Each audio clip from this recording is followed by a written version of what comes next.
الحمدللہ رب العالمین والصلاة والسلام علی سید المرسلین وعلی آلہ واصحابہ اجمعین اما بعد فاعوذ باللہ من الشیطان الرجیم بسم اللہ الرحمن الرحیم رضی اللہ عنہم ورضوا عنہ صدق اللہ مولانا العظیم وصدق رسولہ النبی الکریم ونحن على ذلك لمن الشاہدین والشاکرین والحمد للہ رب العالمین۔ حضرات محترم، آئیے ہم اور آپ سب سے پہلے آقائے نامدار مدینے کے تاجدار گنبد خضرا شریف کے چھاؤں تلے آرام فرمانے والے سرکار، لمبے لمبے ہاتھوں سے بھیک دینے والے داتا، بے سہاروں کے سہارا، بے چاروں کے چارہ، یتیموں کے والی، بیواؤں کے سہارا، شان والے پیغمبر، عظمت والے مصطفیٰ، اختیار والے آقا علیہ الصلاۃ والسلام کی پاکیزہ مقدس بارگاہ میں نہایت ادب و احترام کے ساتھ درود پاک کا خراج پیش کرنے کی سعادت حاصل کریں۔ پڑھیے باواز بلند اللہم صلی علی سیدنا مولانا محمد وعلی آلہ وصحبہ بارک وسلم صلاۃ و سلام علیک یا رسول اللہ صلی اللہ تعالی علیہ وسلم۔ امام عشق و محبت، کنز الکرامت، جبل الاستقامت، فیض درجت، محسن سنیت، سرکار اعلیٰ حضرت مولانا شاہ امام احمد رضا خان فاضل بریلوی علیہ رحمت و رضوان، اللہ کے پیارے حبیب صلی اللہ تعالی علیہ وسلم کی مدح و ثنا کرتے ہوئے یوں رقم تراز ہیں کہ صبح طیبہ میں ہوئی بٹتا ہے باڑا نور کا، صبح طیبہ میں ہوئی بٹتا ہے باڑا نور کا، ارے صدقہ لینے نور کا آیا ہے تارا نور کا، صدقہ لینے نور کا آیا ہے تارا نور کا۔ اور یا رسول اللہ میں گدا تو بادشاہ، میں گدا تو بادشاہ، بھر دے پیالہ نور کا، ارے نور دن دونا تیرا دے ڈال صدقہ نور کا، نور دن دونا تیرا دے ڈال صدقہ نور کا۔ اور چاند جھک جاتا جدھر انگلی اٹھاتے مہد میں، ہمارے اور آپ کے آقا و مولا صلی اللہ علیہ وسلم کے اس بچپن کے عظیم معجزے کو اعلیٰ حضرت عظیم البرکت رضی اللہ تعالی عنہ نے اپنے شعر میں پیش فرمایا ہے، کیونکہ سرکار اعلیٰ حضرت رضی اللہ تعالی عنہ کی جو شاعری ہے، نعت ہو یا منقبت ہو، جتنی بھی ہیں وہ قرآن مقدس کی آیات کے مفہوم یا احادیث مبارکہ کے مفہوم یا یہ چیزیں پیوست ہیں سرکار اعلیٰ حضرت رضی اللہ تعالیٰ عنہ کی شاعری میں۔ تو امام عشق و محبت رضی اللہ تعالیٰ عنہ نے ہمارے اور آپ کے نبی پاک صلی اللہ علیہ وسلم کے بچپن کے اس واقعے کو اپنے شعر میں پیش فرمایا ہے کہ جب آپ کے بچپنے کا عالم تھا، مہد کے اندر، جھولے کے اندر آپ لیٹے ہوئے تھے، اور فلک پر، آسمان پر 14ویں کا چاند پورے آب و تاب کے ساتھ چمک رہا تھا۔ ادھر جھولے کے اندر آمنہ کا چاند لیٹا ہوا تھا۔ سرکار دو عالم صلی اللہ علیہ وسلم اپنے ننھے ہاتھوں کو پورب کی جانب اٹھاتے ہیں تو چاند پورب کو جھک رہا ہے۔ آقا کریم علیہ السلام کے انگشت مبارک پچھم کو جھکا رہے ہیں تو آسمانی چاند پچھم کو جھک رہا ہے، اتر دکھن، کبھی ادھر کبھی ادھر۔ لوگ حیران و پریشان ہیں کہ آج آسمانی چاند کو ہوا کیا ہے،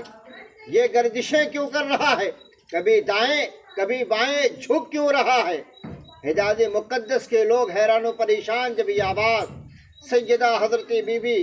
آمنہ رضی اللہ تعالی عنہا کے کان سے ٹکراتی، آپ ارشاد فرماتی ہیں، لوگوں حیران ہونے کی ضرورت نہیں، پریشان ہونے کی ضرورت نہیں، یہ چاند یوں ہی گردش نہیں کر رہا ہے بلکہ آمنہ کا چاند جھولے میں لیٹا ہوا ہے۔ آمنہ کا چاند اپنی انگشت مبارک کو جس جانب جھکا رہا ہے، یہ آسمانی چاند اسی جانب جھک رہا ہے۔ اعلیٰ حضرت اسی کی ترجمانی فرماتے ہیں کہ چاند جھک جاتا جدھر انگلی اٹھاتے مہد میں، چاند جھک جاتا جدھر انگلی اٹھاتے مہد میں، ارے کیا ہی چلتا تھا اشاروں پر کھلونا نور کا، کیا ہی چلتا تھا اشاروں پر کھلونا نور کا۔ اور یا رسول اللہ تیری نسل پاک میں ہے بچہ بچہ نور کا، یا رسول اللہ تیری نسل پاک میں ہے بچہ بچہ نور کا۔ حضرات جیسا کہ ہم ذکر امام عالی مقام رضی اللہ تعالیٰ عنہ کی مقدس محفل پاک میں حاضر ہیں،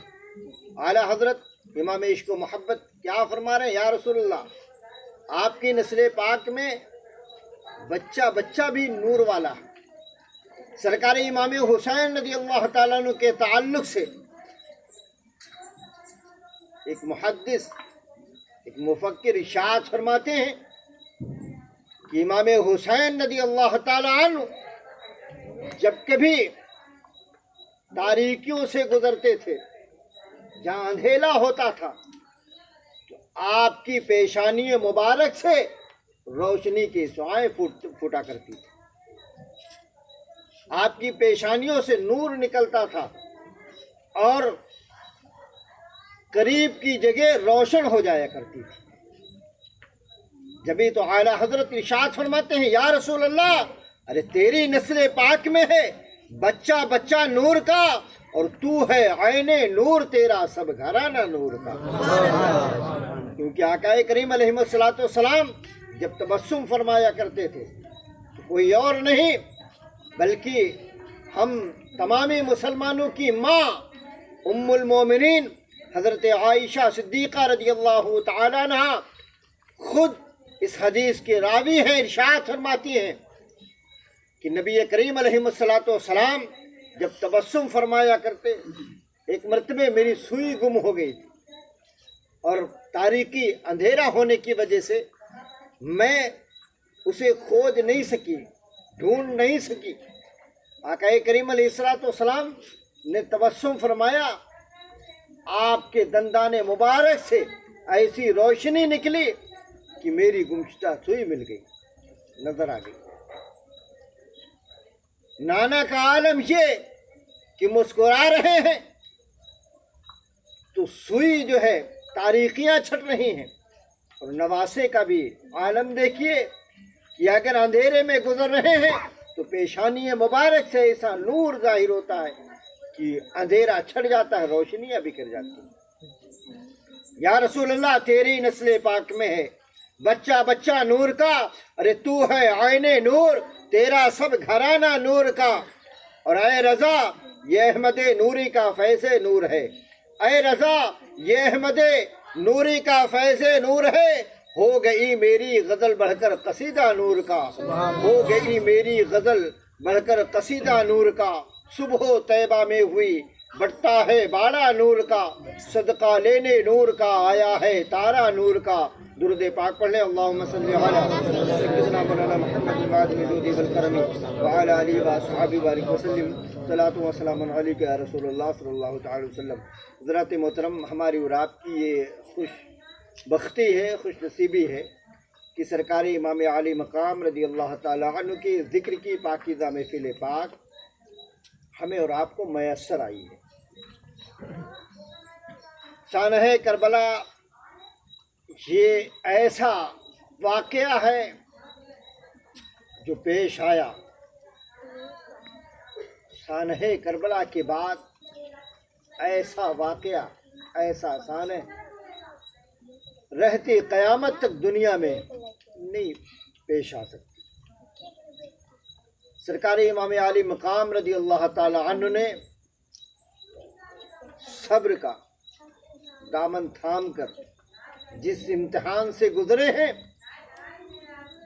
ایسا صبر کرنے والا روئے زمین پر قیامت تک دوسرا پیدا نہیں ہو۔ سرکار امام عالی مقام رضی اللہ تعالیٰ عنہ یہ عظمت، یہ بلندیاں، یہ مقام و مرتبہ یوں ہی نہیں ملا ہے۔ آپ کی یہ قربانی جو میدان کرب و بلا میں آپ نے پیش فرمائی، یہی وجہ ہے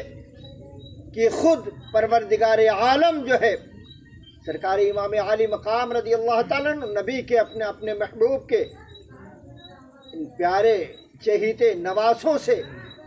ہمارا اور آپ کا پروردگار خود محبت فرماتا ہے۔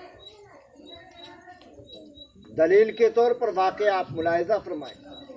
سرکار امام حسین رضی اللہ تعالیٰ عنہ کہ بچپنے کا عالم ہے، آپ کی والدہ بنت رسول سیدہ حضرت فاطمہ الزہرا رضی اللہ تعالیٰ عنہا آپ کو جھولے میں لٹا کر گھر کے کام میں مشغول تھی، گھر کے کام میں مصروف تھی۔ آپ جھولے کے اندر سو رہے تھے، اٹھے ان قریب کہ آپ رو دیتے، اللہ رب العزت نے سدرہ کے مکین حضرت جبریل امین علیہ السلام سے ارشاد فرمایا کہ اے جبریل، سدرہ میں بیٹھنے کا وقت نہیں، جاؤ میرے محبوب کی لاڈلے چہیتے نواسے حسین جھولے کے اندر ہیں، رونا چاہ رہے ہیں، انہیں رونے نہ دو بلکہ جاؤ ان کے جھولے کو جھلاؤ۔ اللہ رب العزت ہمارا اور آپ کا پروردگار حسین اعظم رضی اللہ تعالیٰ عنہ سے اس قدر محبت فرما رہا ہے۔ یوں ہی نہیں، اللہ کے پیارے حبیب صلی اللہ علیہ وسلم اپنے لاڈلے چہیتے نواسے سے کیسی محبت اور کیسا پیار فرماتے ہیں کہ ایک مرتبہ نبی کریم علیہ الصلوۃ والسلام مدینہ طیبہ شریف میں نکلے، مدینہ پاک میں گھومنے کے لیے۔ مدینہ پاک کی مقدس گلیوں سے آقا کریم علیہ الصلوۃ والسلام کے پاکیزہ قدم گزر رہے تھے کہ ایک مقام پر آقا کریم علیہ الصلوۃ والسلام ٹھہر جاتے ہیں۔ چند ایک صحابہ بھی آپ کے ہمراہ تھے، رک گئے۔ نبی کریم علیہ الصلوۃ والسلام نے دیکھا کہ چند بچے کھیل رہے تھے، ایک بچے کے قریب آپ پہنچتے ہیں جس کے جسم پر مٹی لگی ہوئی تھی، لباس دھول سے ہٹا ہوا تھا۔ آقا کریم علیہ الصلوۃ والسلام اس بچے کو بڑی شفقت اور بڑی محبت کے ساتھ اٹھاتے ہیں اور اپنے آغوش رحمت میں لے لیتے ہیں۔ جو صحابہ آپ کے ہمراہ تھے،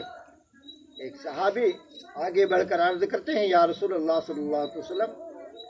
بات سمجھ میں نہیں، آقا کریم علیہ الصلوۃ والسلام کیا وجہ یہ بچہ سیدنا حضرت ابوبکر صدیق کا نہیں کہ آپ اس سے ایسی محبت فرما رہے ہیں؟ یہ بچہ سیدنا حضرت عمر فاروق اعظم رضی اللہ تعالیٰ عنہ کا نہیں کہ آپ اس سے اس قدر پیار فرما رہے ہیں؟ یہ بچہ دیگر اکابر صحابہ میں سے نہیں، کیا وجہ ہے؟ آقا کریم علیہ الصلوۃ والسلام کے جواب کو ملاحظہ فرماؤ مسلمانوں، اور اپنے نصیبے پر اپنے مقدر پر ناز کرو کہ محبت حسین ہمیں اور آپ کو میسر آئی۔ آقا کریم علیہ الصلوۃ والسلام ارشاد فرماتے ہیں، اے میرے صحابہ، میں اس بچے سے یوں ہی محبت نہیں کر رہا ہوں، میں اپنی شفقتیں یوں ہی اس پر نہیں لٹا رہا ہوں، بلکہ میں نے دیکھا کہ یہ بچہ ایک روز میرے لاڈلے بیٹے حسین کے ساتھ کھیل رہا تھا، میرے چہیتے لاڈلے بیٹے حسین کا جہاں قدم پڑتا تھا اس جگہ کی مٹی کو یہ محبت سے اٹھا کر چوم لیا کرتا تھا۔ یہ ادا، اس کی عقیدت، یہ ادا اس کی مجھے اتنی پسند آئی کہ آج میں اس پر اپنی شفقتیں لٹا رہا ہوں، اسے اپنی آغوش رحمت میں اٹھا لیا۔ اللہ اکبر۔ امام حسین رضی اللہ تعالیٰ عنہ کے سے عقیدت رکھنے کی وجہ سے نبی علیہ الصلوۃ والسلام یہ نہیں دیکھ رہے ہیں کہ اس کے جسم پر مٹی لگی ہوئی ہے، لباس میں دھول ہے۔ آقا کریم علیہ الصلوۃ والسلام محبت فرما رہے ہیں، پیار فرما رہے ہیں، تو یقیناً ہم اور آپ اگر امام حسین رضی اللہ تعالیٰ عنہ سے محبت کرتے ہیں تو یہ ہمارے اور آپ کے لیے جزا کے طور پر، آقا کریم علیہ الصلوۃ والسلام صلہ کے طور پر، اگر ہم حسین سے محبت کر رہے ہیں تو یقیناً مدینے والے آقا علیہ الصلوۃ والسلام بھی ہم سے اور آپ سے پیار فرمائیں گے. یقیناً مدینے والے سرکار ضرور اپنی نظر کرم ان ہم غلاموں پر جو آقا امام حسین رضی اللہ تعالیٰ عنہ کے محبت سے شرسار ہے یقیناً جو ہے کرم کی بارشیں عطا فرمائیں گے. اللہ رب العزت اپنے مقدس کلام قرآن الحکیم میں ارشاد فرماتا ہے رضی اللہ عنہم ورضوا عنہ، اللہ ان سے راضی ہے اور وہ اللہ سے راضی. بارگاہ رب میں دعا ہے کہ پروردگار عالم ہمارے اور آپ کی اس تھوڑی سی دیر کی حاضری کو اپنی بارگاہ میں شرف قبولیت سے مالا مال فرمائے، اور مولا کربلا والوں کا ہم سب کو صدقہ عطا فرمائے، کربلا والوں کی مولا سچی محبت عطا فرمائے. وآخر دعوانا ان الحمد للہ رب العالمین. صلاۃ و سلام پڑھیں.